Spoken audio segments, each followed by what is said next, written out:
Trying to get everything going. Howdy, howdy in Videoland. My name is Paul K. Lemire. This is Your City, Your Voice, coming to you live from downtown Niagara Falls, Ontario, Canada, in the beautiful studio. It's a 4680Q. And you know what? My guest, Chris Rigas, is coming in. He's not here yet. So I figure I'm going to get this show on the road regardless, and he'll be in any minute. And when he does, we'll set him up, we'll sit him down, and away we go. And for all you watching on YouTube, thanks for tuning in. Don't forget to give us a thumbs up if you're watching, and we'll go from there. And to all my listeners out in 4680Q land, thank you for tuning in. We'll get some preliminaries out of the way while we're waiting for Chris. He's just walking in now. You're going to get a live view of him coming in and sitting down here. Okay, here we go. Chris is here. Pull your chair over here, Chris. All right. Come over here so we get you on the camera and see that beautiful face of yours. That's an argument. Yeah, you're gonna have to move over just a little bit more. There you go. There you go. We're both. Look, see, we're both in. All right. Look at how beautiful. Look at how beautiful it is. What a handsome And guy. then clip that onto your shirt somewhere so that we can hear what you're talking about. Because I always like to hear Chris Rigas talking. And I'm just gonna get into Some people do. Oh, don't worry. A lot of people do, Chris. Don't be mistaken about that. Just let me get into my little. Here, let's see. Okay, we're gonna. First of all, we should turn your mic on if they're gonna hear you talking. Right? Yeah, turn that Yeah, on. that helps. Yeah. That's the trouble with doing video. Video's great, and YouTube we get some views in that, but there's a lot of little pieces that you got to put together to do it right, and you got to remember everything. And sometimes it gets wonky. Like last Monday, I forgot to even turn the mic on, and so I did a whole video with no mic. But it was the soundtrack was going on the 4680Q website. So now I got to splice them all together. Anyway, let's talk about my sponsor, Wild Bill's Auto Repair and Body Shop and Hamilton Glowstone Lighting. Well, you know what? It's hot out there. Your air conditioning should be working on your car. And if you drive around this city, right, Chris, you can attest to this. You're going to throw your car out of alignment. Where do you go to get it fixed up? You go to Wild Bill's Auto Repair and Body Shop.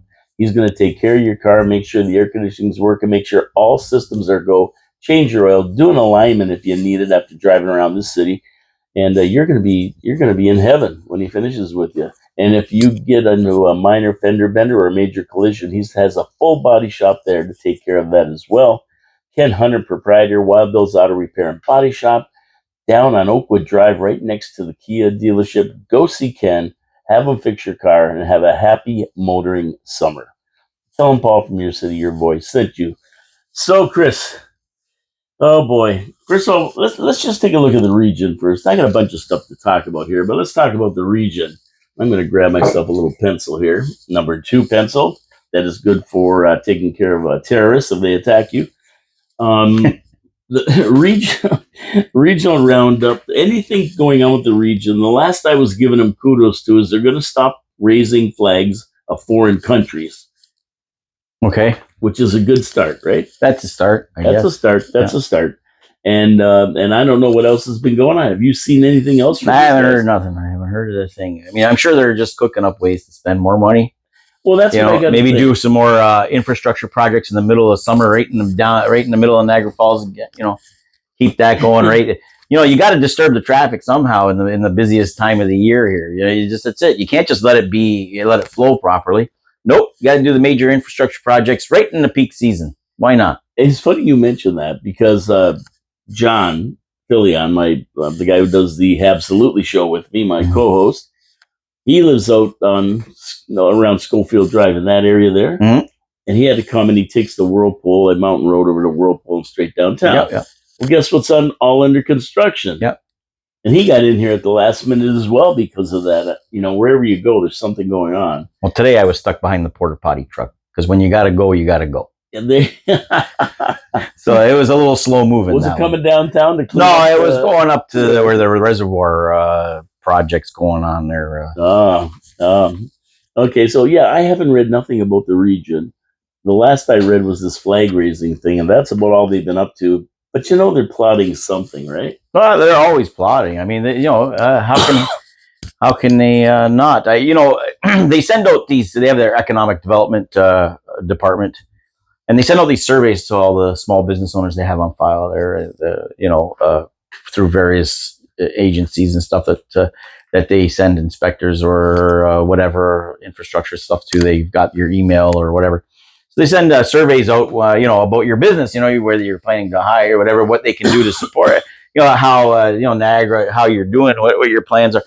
And, I just feel like sending it back to them, instead of sending out these damn surveys with, this department, why don't you just make it easier for us to do business? Stop raping us on development charges and property taxes and all the other stuff that you guys are supposed to be doing, just infrastructure and stuff like that. We don't need you to do all the other fancy stuff. Just leave us alone. How about that? Just stop raising taxes, and then I can give you a positive report about how I'm gonna, want to expand my business and invest more into this community, because it's a good place to do business. But you keep raising my property taxes 7% every year on your half, plus my water rates 8% every year, plus my waste, and then transportation up every year on my tax bill. Guess what? Not planning to make any significant change. Plus, I got to pay development charges if I want to expand my business. Listen, you guys, do some thinking rather than if you want to create an environment, if you want to give yourselves a pat on the back, you want to see economic development, make it easy for people to do things here. Don't kill them. It's that simple. Yeah, well, really, and that's the whole idea, is if you want to attract stuff here, then what you've got to do is you got to make it easy for them to do business. You know what? I'm just going to move this mic down a bit, right, just so, because we can't even. We're not seeing your face. Not seeing my face. I was trying to hide my mug. No, I do that. That's why. See, you got to look at the camera, and then you can actually see Chris Rigas when you do that. And that's why I just kind of lower mine down a little bit. Right. You got to look at your mic all the time. Got to look at that one. Make sure the green light's on. Okay, well, I don't know. I got it. Yeah, she's good. Okay, so everything's going good so far. We can continue on. But now that you mentioned the region and taxes, I'm going to talk to you about something here. You give me your take. Okay. Interesting numbers that I was reading. The District School Board of Niagara. Mm-hmm. And that's just whenever you say those 4 letters, it means money. Yep. That's short for money. Yep. They now have a budget of $631 million. Wow. And that's million with an M. Mm-hmm. Approved by the District School Board this year for the 2024-2025 fiscal year, up $47 million from last year. That's significant. Okay, 7.5% increase it works out to be. From the last budget. Now, the board has hired 61 more full-time staffers, teachers, EAs, secretaries, and vice principals. Now, of course, our tax dollars pay for this. Yep. So thank you very much. Now, there is an expected increase of 1,249 students that bring a total enrollment to 42,949, about a 3% increase from last year. Mm-hmm. Now, the birth rate in Niagara Falls has not increased by 3%. Right. So you figure out where the extra 1,300 students are coming from. Well, we know where they're coming from. They're present from. Yeah, we're from wherever. I mean, they've been put down here. You didn't have to. It was not a really mystery when you saw lines of yellow buses at the hotels picking up students for classes in some of our schools in the South End and around the south end of the city. So busing them here and there. It was no mystery. I mean there's a ripple effect cost. That doesn't really get counted in what the feds pay already. That's right. Right. So, and that ripple effect cost it's all coming directly out of your pocket. Of course it is. Right? But you're only seeing really a portion of it, right?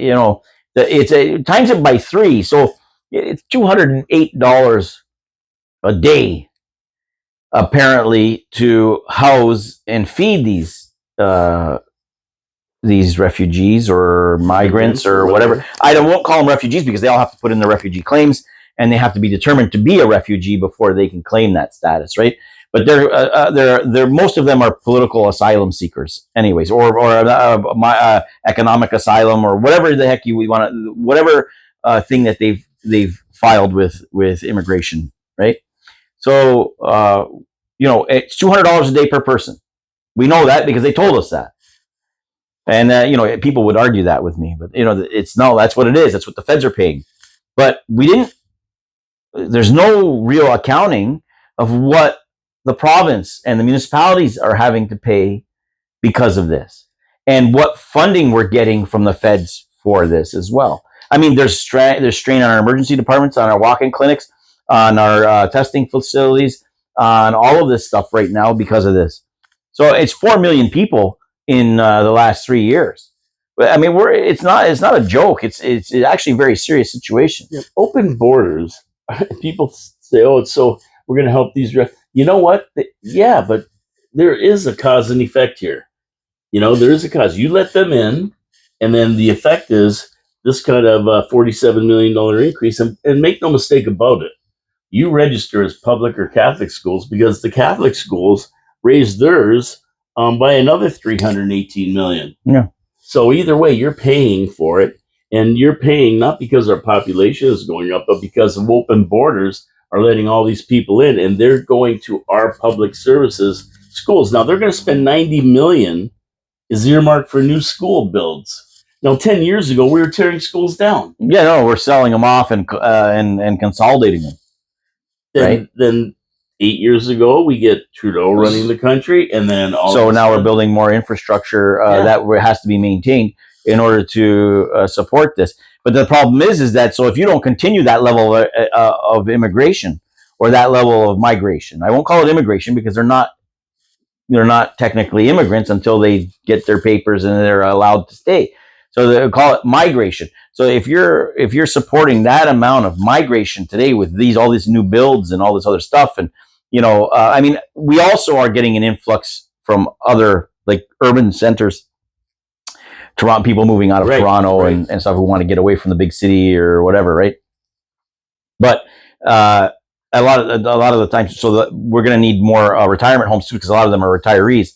So all of this stuff factors into the strain that's put on to our local municipalities.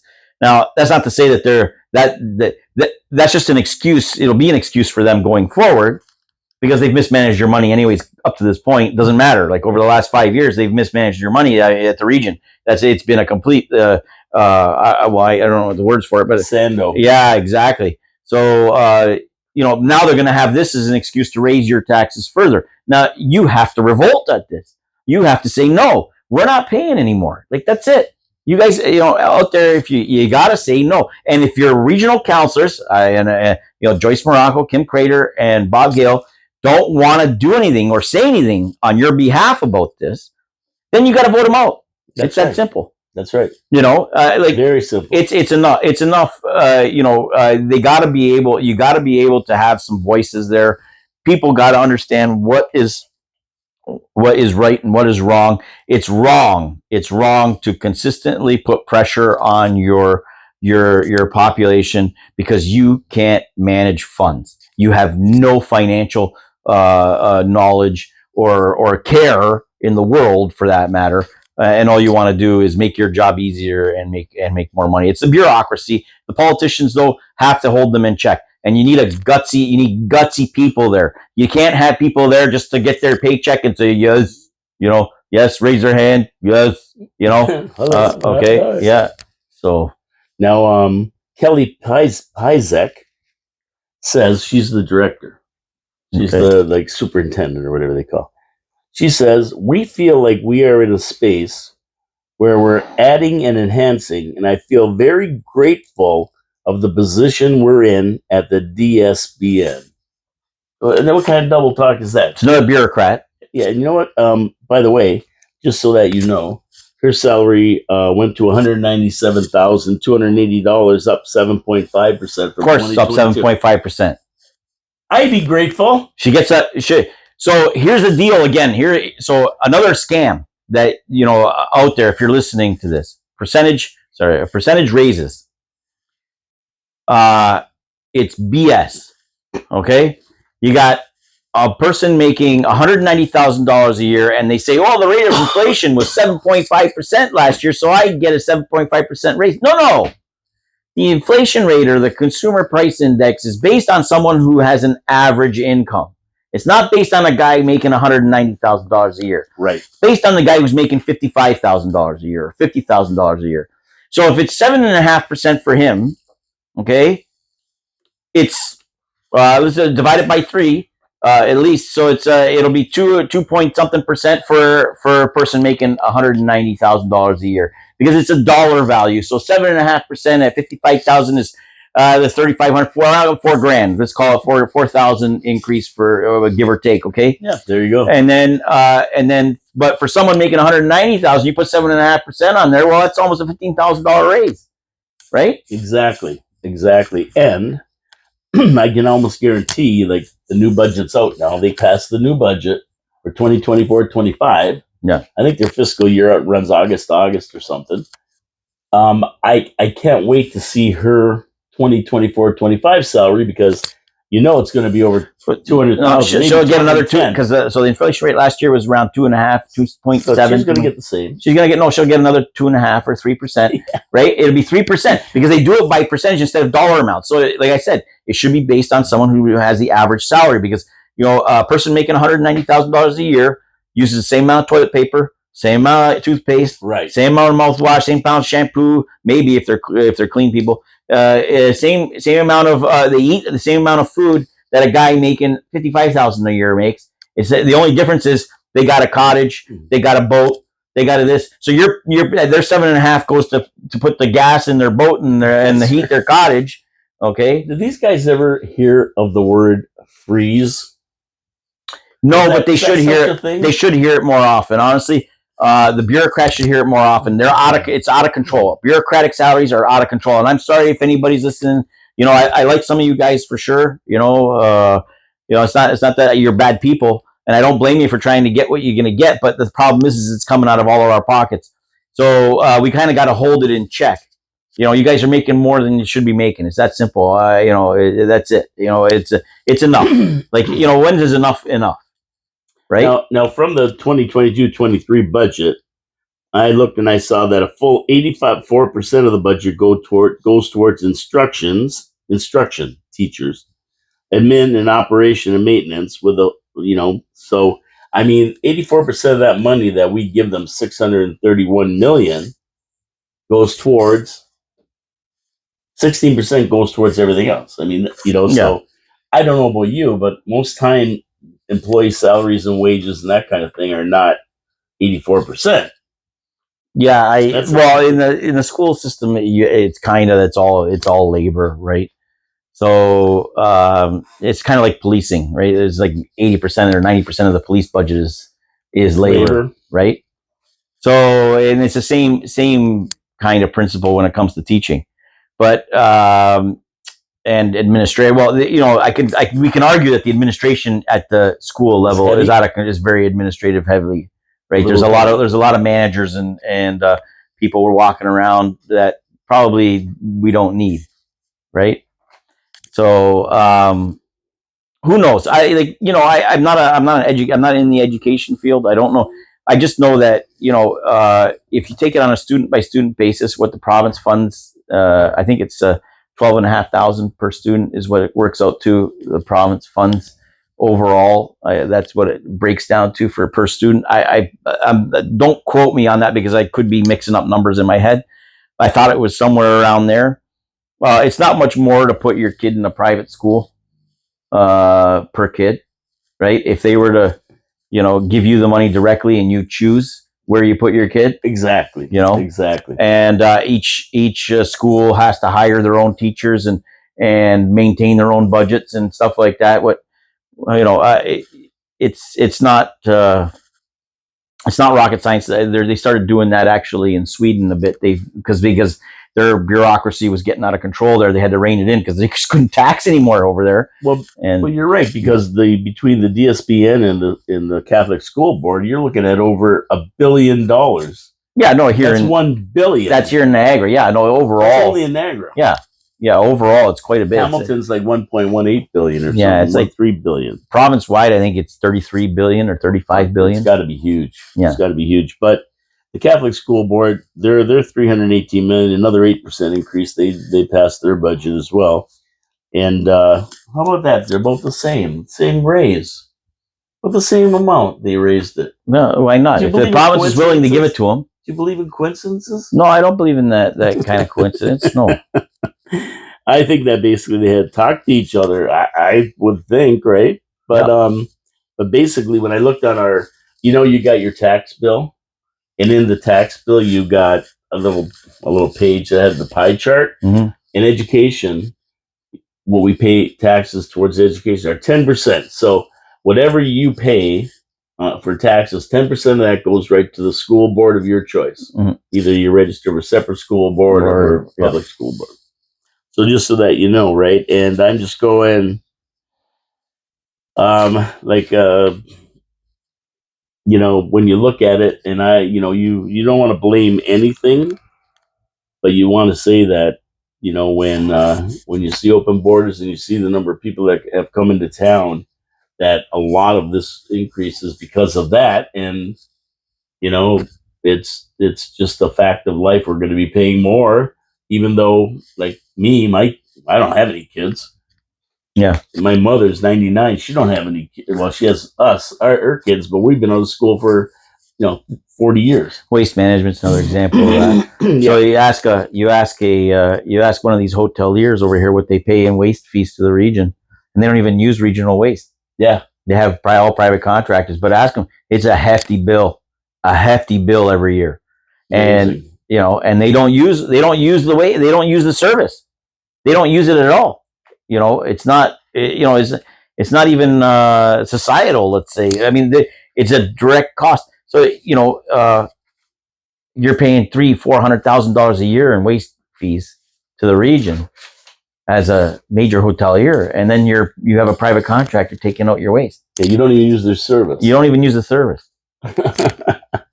I know, it's just crazy. These governments get out of control, and they just love to tax and spend, and they don't care about the people and how much you have left in your pocket. And at the end of the week, people are not even able to go and get a pizza every week now. And I mean, that affects you directly. Yep. You're in the food services industry. You have the restaurant, the old Fire Hall restaurant. Yep. And people probably are, coming out less than they used to 5 or 6 less than they used to. And I got more cost on top of it. Yeah. No. It's listen, government, I've said it before. I'll say it again. Market forces, the impact of market forces on inflation is minimal in comparison to the pressures that are put on inflationary pressures that are put on governments.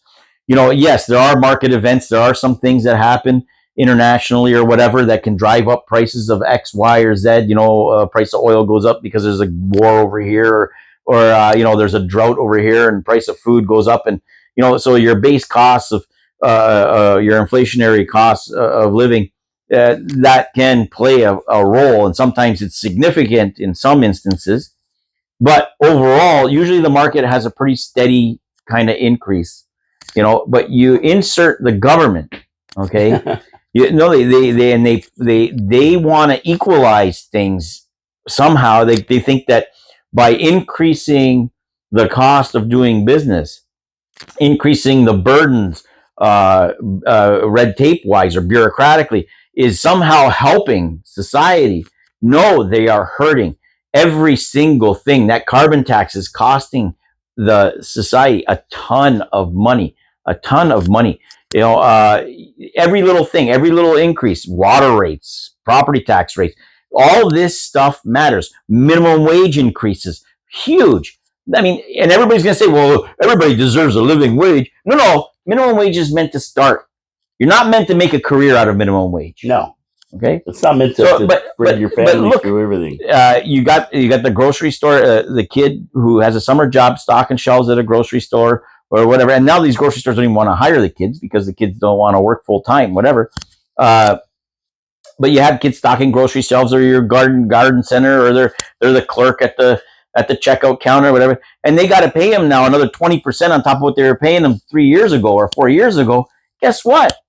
What do you think the price of an apple when you buy it is going to be? It's not just because Loblaws or Galen Weston needs another helicopter. No. It's because he's got to pay these people. That's right. Where it comes from. You know, and then he calls the service guy. The service guy comes to fix his refrigerator. Well, the service guy isn't going to work for $2 above minimum wage, No, right? No, he's a qualified person, so he wants a significant amount above minimum wage. So you raise minimum wage by $2 or $3, you got to give this guy a $2 or $3 an hour raise. And guess what that costs the guy who owns the company? Look, it's a ripple effect. You all got to understand where inflation comes from. It comes from government. It doesn't come from the market. The market has its issues from time to time. And yes, it can spike things like gasoline or so, but overall, it's pretty steady. It's pretty steady. It could be increase of 1 or 2 or 3% a year, and you might get the odd year where it's a thing, but it's government. And it always is. And when we see the prices of things raised, and then you see them hitting you with a carbon tax and everything else, these climate change hoaxes and everything else, it all adds up. And at the end of the day, everybody, especially people in business like you, feel it coming in the back door when your deliveries are more expensive, when your food is more expensive, when your goods are more expensive, when your employees need more money because the minimum wage keeps going up. But the problem is the money coming in the front door can't keep up because because you can't put your prices up 20%. No, and people will just they're feeling the hit as well, and they say, well, we'll just go out less. Like the first thing that suffers is always the luxury. Or I eat less, or I don't have dessert, or I don't have an appetizer. That's just the restaurant industry. Or maybe I go shopping and I don't buy this today. Or maybe I go to the grocery store and you know what? Instead of buying $300 in groceries, I'm going to try to make $200 in groceries. I'll get it to take out because then I'm not going to be drinking 3 or 4 drinks with it or something. Yeah. But it all comes to the point that the consumer is the end user. They pay, and then the poor business guy feels the pain when they don't have the money to pay anymore. Yeah, well, that's it. It comes down to that, right? And when it hits that, then you close your doors, and you see a lot of people closing their doors, and a lot of people just getting out of the business because it's too hard. Well, if you're not making money, no matter what business you're in, if you're not making money and you're working every day, well, that's a problem. It becomes a problem. Exactly. If you can make more working somewhere. So speaking of carbon taxes here, yeah. But before I do that, we're gonna touch on the carbon taxes for a minute. What's happening? Sure. But I gotta give a plug to my sponsor, Hamilton Glowstone Lighting. Now, if you've ever gone down the street and seen a house at night all lit up beautiful, and you're going, where the heck did they get all these beautiful lights? Hamilton Glowstone Lighting. That's probably where they got them. They're the leader in outdoor permanent lighting. They'll toss these lights on your house. They're all sealed, dust-proof, waterproof. They're permanent. You don't have to climb the ladders and put them up and take them down. They're there for good. A 10-year warranty, a million different colors. You can shoot your house red and white for Canada Day, red and green for Christmas, green for St. Patrick's Day, orange for Halloween, whatever you like. But they're there, they're permanent, and they work all the time. LED lighting. So you're not paying a fortune to the hydro like Chris and I were just talking about with rates going up. And of course, you don't have to worry about breaking your neck trying to put them up and down for Christmas and that kind of thing. Now, how do you get these? Well, you call in Buckborough at 289-969-1769. That's 289-969-1769. Or no, 1797. Sorry, 1797. Let's get that right. I'll say it again before the end here. You call Colin. He's going to come over, give you a free estimate. And at the end of the day, you're going to be happy. Now, if you really love Griswold and the Christmas Vacation movie and you want to see your house like that, you can do it. They have financing. So you don't have to plop down a wad of cash to get this done. You can pay it over time if you like. It doesn't matter, but you're going to be really, really happy with your house, the way it looks, the different combinations that you have, and the way it happens. So Hamilton Glowstone Lighting, that's who you want to call. Call in Buckborough at 289-969-1797 or go to glowstonelighting.com. You can check out the jobs that they've done. There's a gallery in there. You'll see how beautiful this is. And I guarantee you, get them over there to give you a quote. You're going to be happy, especially when it comes November and you have to put up those Christmas lights.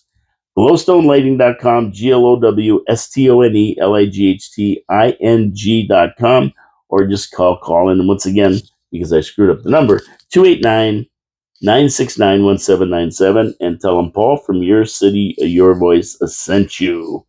Okay, so what I want to talk about this carbon tax is BMW just announced $2.1 billion.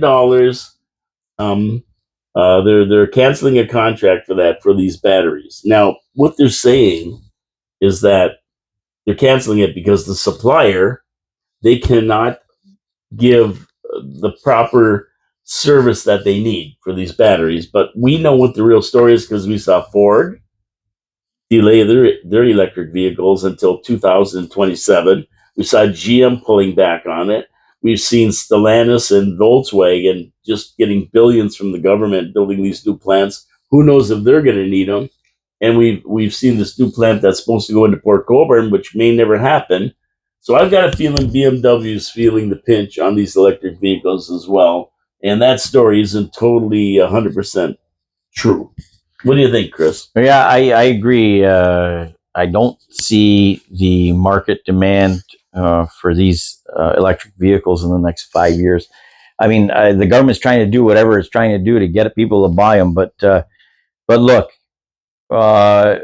they don't perform as well as everybody's saying they perform at least Ford, GM, Volkswagen,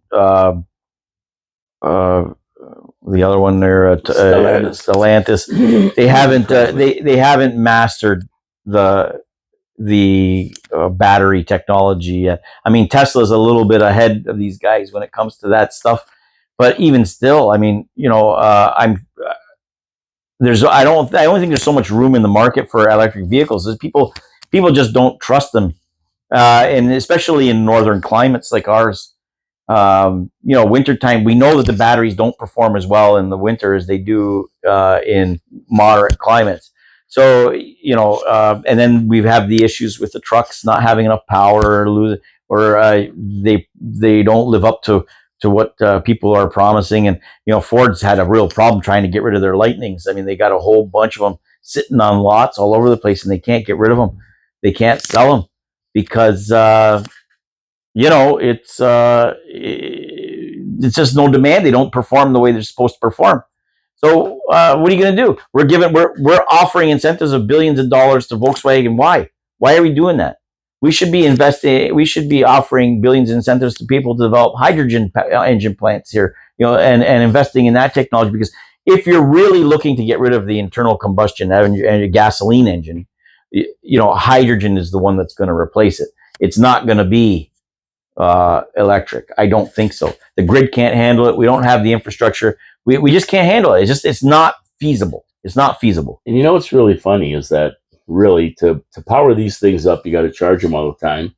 That causes more pollution than maybe even a gasoline engine because they've got the gasoline engines down to a science now. They don't pollute a lot.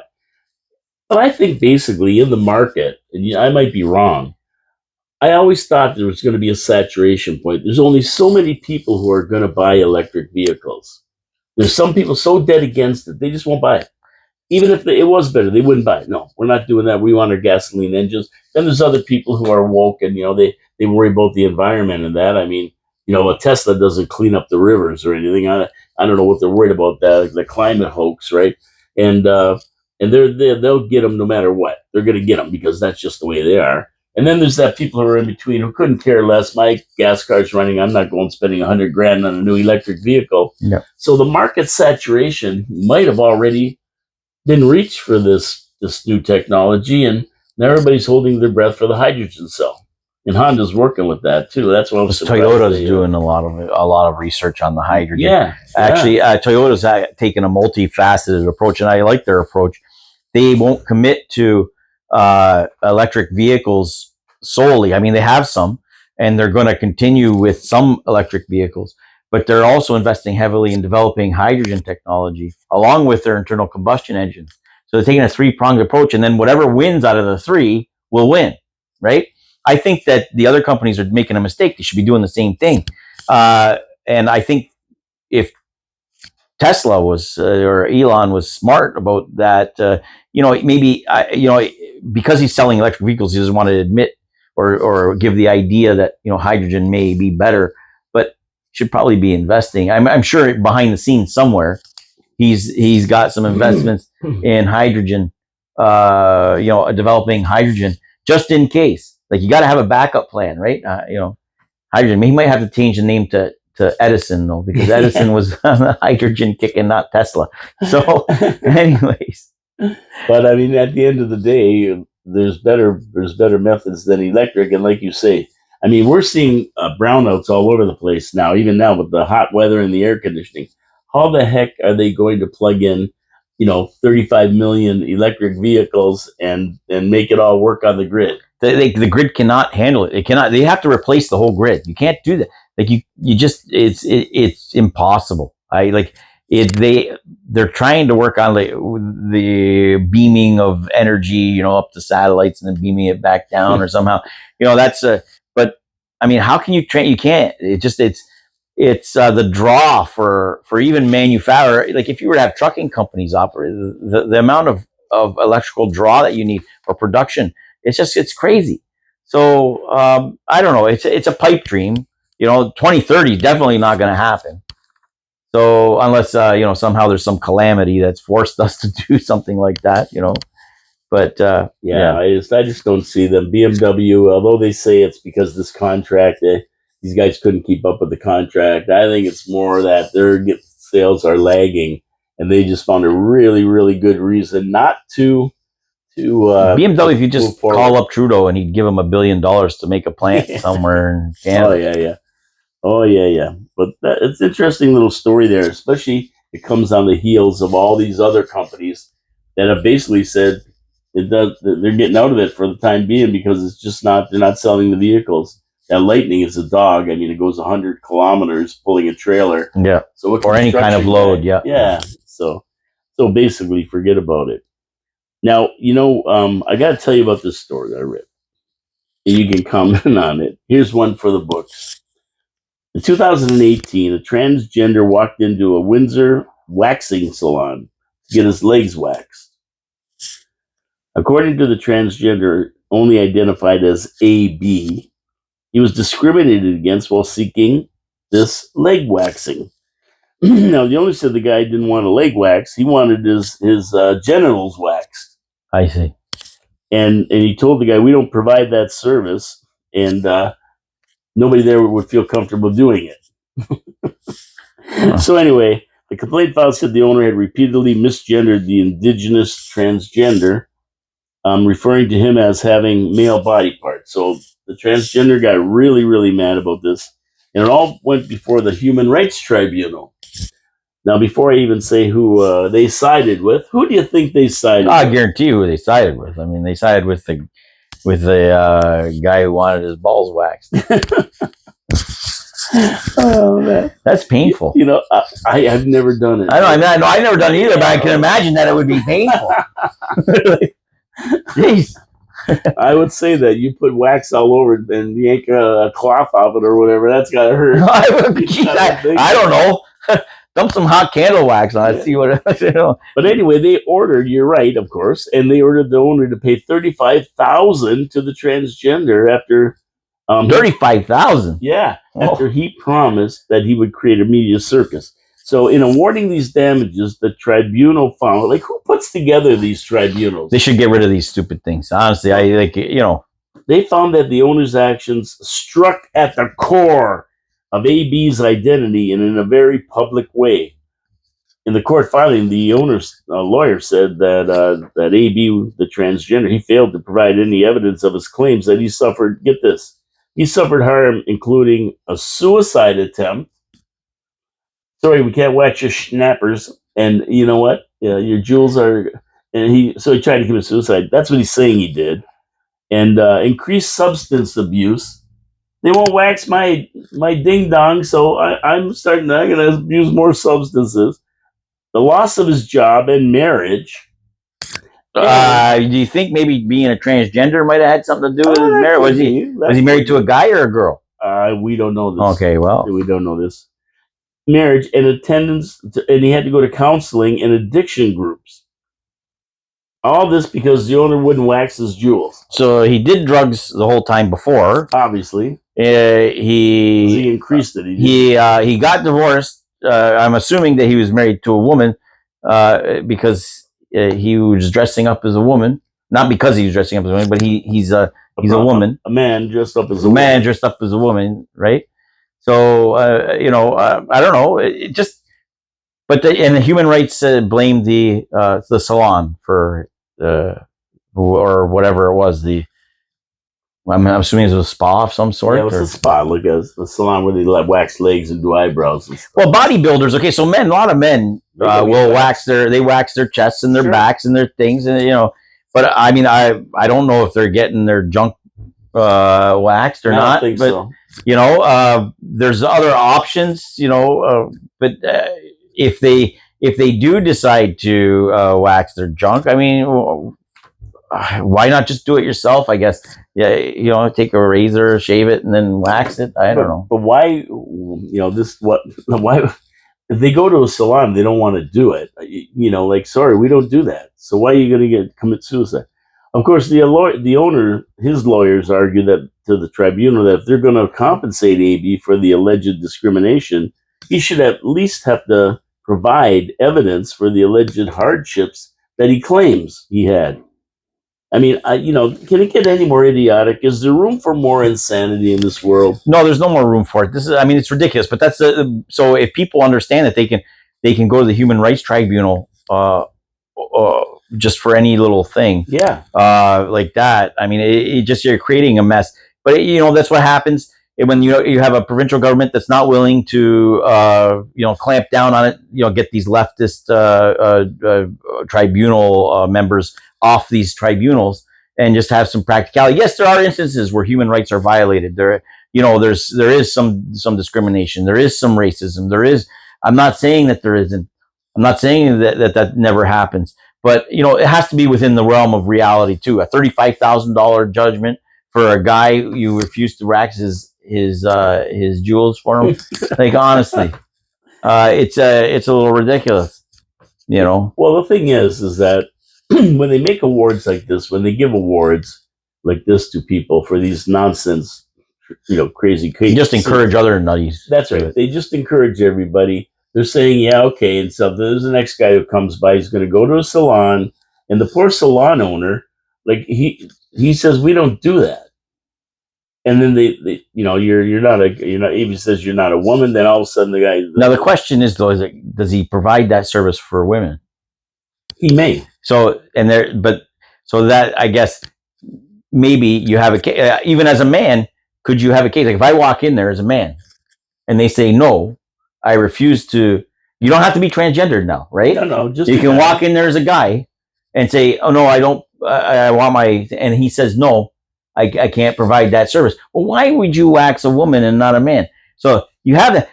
Could I go as a man to the Human Rights Tribunal? No, just as a man to the Human Rights Tribunal and say, "Hey, he was discriminated against. I was discriminated against because I'm a man.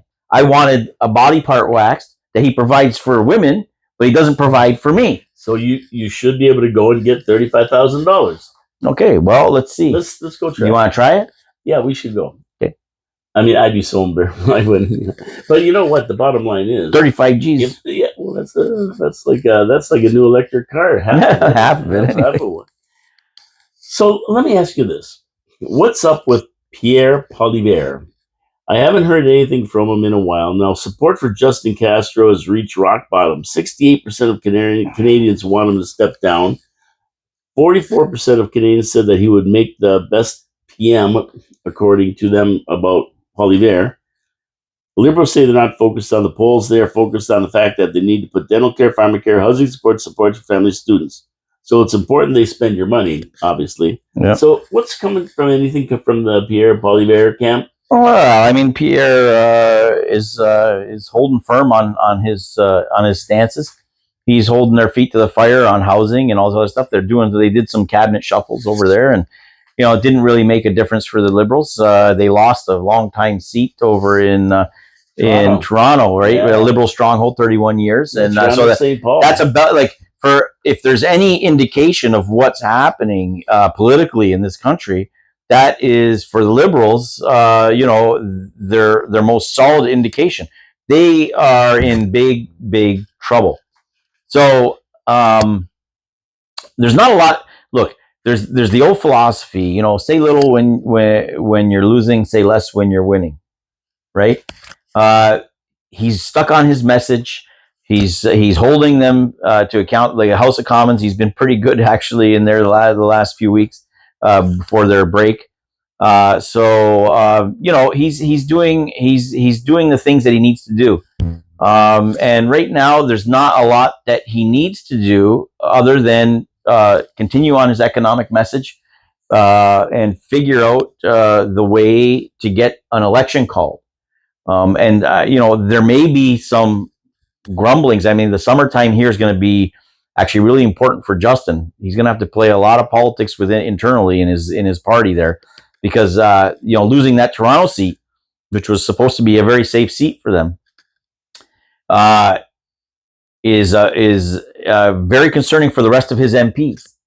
So they're all getting voted out, and they know it. There's no one safe. No one is safe there right now. So they're all, and until they get rid of this guy, and then they figure they can probably hang on to a few of those seats, right? Because there's no one actually on their roster that is sane enough to take over, right? No, not this. No, so it doesn't matter. They don't got no one on their roster that's going to win leadership, and they're going to move in another direction. That's not going to happen. So they're going to continue on with the same policies, and they're going to still suffer with the Canadian public. Poilievre is he like I said, he's a solid guy. He's got some good understanding of what's on the ground. He's got his policies in check. He's got his MPs on board. The guy's ready to go. So his job right now is convincing the Canadian public and to put enough pressure on their local Liberal MPs to get this guy to resign, first of all. So the first step would be Trudeau resigning, which I think may happen, to be honest with you, because at this point, he may get enough backlash in his own party. Like, he's so weak within his own party right now that he can't maintain power. He may get enough backlash that he may need to step down, or they're going to force him to step down. They'll have a vote, and if they force him to step down, they'll vote non-confidence. But at the end of the day, he may resign in the hopes of avoiding that. And if he resigns, if he's gone, now we have a case to Jagmeet, right, to force him to have a vote of non-confidence sometime in October or November.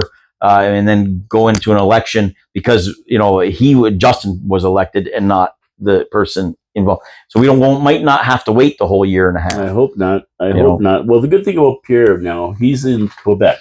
He's jumped into an RV with his family, and he's doing a tour of Quebec. Quebec. Oh, that's funny. But he's doing a tour of Quebec, and he's going around talking to, you know, all his MPs and this. Pierre's a great on-the-street politician. And he's going around just with an RV, and he's doing a tour of Quebec while everything's closed down for the summer, which I think is fantastic. No, it's great. He can raise some support there because he's doing well actually in the polls in Quebec right now, and good for him. He's doing well out east. He's doing well now in Ontario, very well in Ontario, as we see, and out west, obviously. You know, look, he's on pace for a very big majority.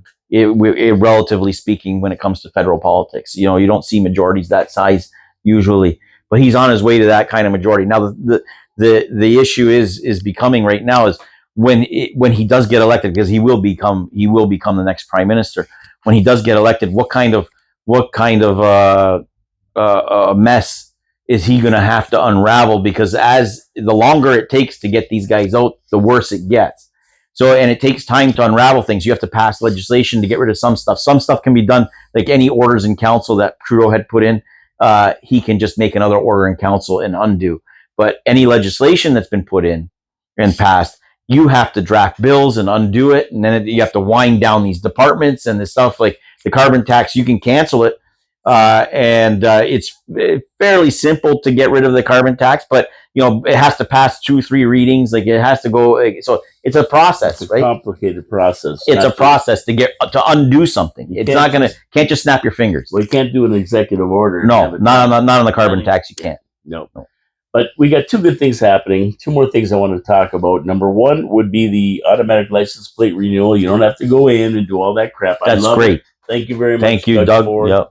We don't have to worry about that. And the second thing is what's happening tonight. We've got the debate between Biden and Trump. Oh, that's at tonight. 9:00. And I cannot wait to see this. Everybody this is going to be the most viewed debate ever because everybody's looking for the crash and burn of Joe Biden.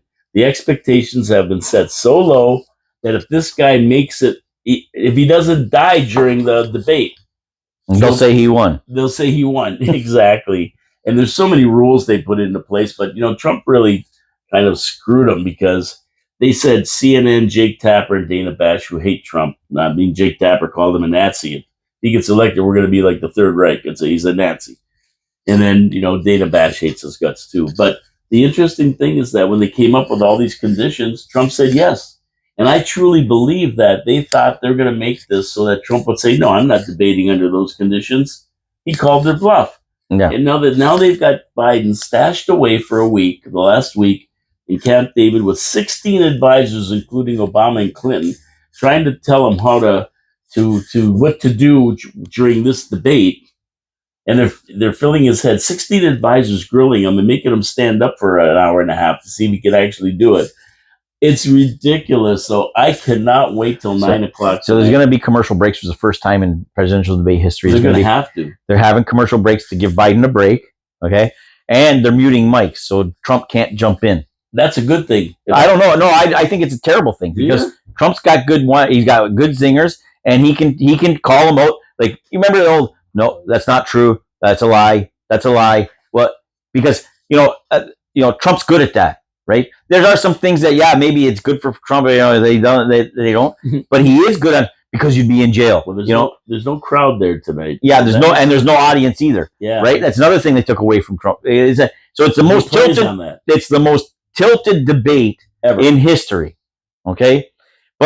And why are they having it this early? They never have a debate until the end of September. Well, that's because if Joe Biden fails, they want to replace him on the ticket. They can get him out of there before the conventions, right? Yeah, they want at the convention. They want to replace him. Yeah. That's Obama and Clinton will be making that judgment. Oh, yeah. It won't be anybody else. But see, the reason I like this format is because Trump can just say, Joe, tell us about the border. Why are you letting all these immigrants in? They're killing people. They're criminals. They're mentally insane. Tell us why you opened that border, Joe. And then I'm giving you some of my time, Joe. Go ahead. Let him bumble. No, that's it. I would keep it short and sweet on every single thing if I'm Trump. Let Joe try to explain, because everybody will see through his lies. Yes. Right? Because Joe will try to blame Trump on every single thing. The economy, whatever. Joe's going to take care of it for the recovery from COVID. It's not a recovery, actually. They're in pretty bad shape. But because the economy went tanked. It's like Obama taking credit for massive economic growth after the banking crisis, right? It just rebounded naturally. If you had done nothing, it would have rebounded. Yeah. It doesn't matter. And what they don't tell you is a lot of these jobs that he claims he created were part-time jobs. They're not even full-time jobs. And there are a lot of people coming back from being laid off during COVID. That's it. No, he didn't create any jobs. You have to take it to the net gain from Trump's peak. Okay, which was just prior to COVID, right? At the end of 2019. Take that measurement versus the measurement now. And the last thing Trump wanted was a drug test. He wants a drug test before they go on stage. Oh, you know what? I'm all for that, because for sure they're going to have him on Adderall or something to keep him like. They got to jack him up. Oh no, they're going to jack for sure. He's going to be on every steroid. He's probably got a course of steroids going through him right now. They're going to have him on Adderall to keep him awake. They had to give him plastic surgery to make his eyes look open all the time. Yeah, well, right? You see it the way he is now, right? Like, well, looks like a cat. For the State of the Union address, they had to jack him up because he looked like a totally different person. He actually was talking right and everything, but normally he can't talk. He mumbles. He stumbles. He's a big mess, wandering off. You don't know where he is half the time. It might not even be him. Did you ever see the CIA thing with the masks and the whole 9 yards? I've heard of that one. Yeah, no. I mean, if you've seen that one video about the woman back in the 80s came on stage with the mask at the CIA, and they couldn't tell it was somebody until she took it off. There you go. Yeah. So who knows?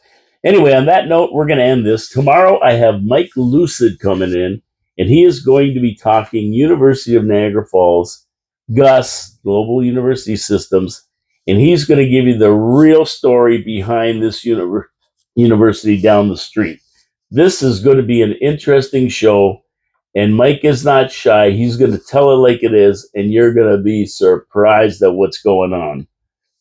He's looked into this. He's investigated it. This is going to be a slobber knocker of a show. Tomorrow at noon, Mike Lucid coming into the studio to talk about the University of Niagara Falls and what's really going on. Thank you for coming in, Chris. It's been fantastic. We're here every day at noon. Your city, your voice. My name is Paul K. Lemire from the studios of 4680Q Radio in downtown Niagara Falls, Ontario, Canada. Have a great day, everybody. It's beautiful out there. See you tomorrow at noon.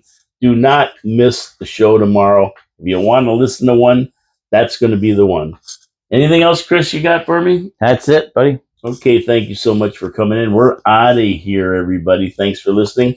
And now you're going to see me push this button and shut the video off.